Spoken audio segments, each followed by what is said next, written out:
जय डुग्गर जय डोगरा जय मां डोगरी। दोस्तों मेरा नाम बीके लंगेया आउं डिस्ट्रिक्ट रियासी ग्राम मोड़ थमां दा रौहने आह्ला हां।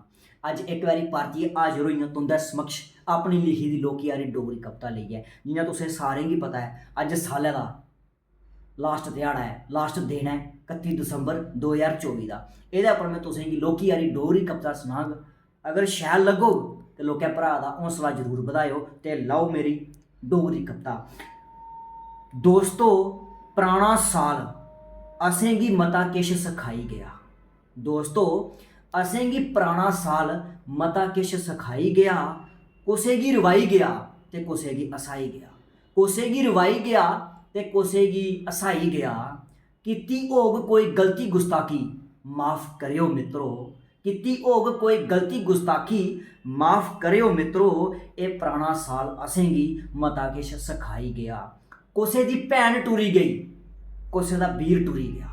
कुसै दी भैन टुरी गई कुसै दा वीर टुरी गया। एह पुराना साल कुसै गी मलाई गया ते कुसै दे विछोड़े पाई गया। एह पुराना साल कुसै गी मलाई गया ते कुसै गी दे विछोड़े पाई गया। एह पुराना साल असेंगी मता किश सखाई गया। दोस्तों अगर तुसेंगी लोकियारी डोगरी कविता शैल लगी होग ते लोकें भ्रा दा हौसला जरूर बधायो ते शेयर जरूर करियो। जय डुग्गर जय डोगरा जय मां डोगरी।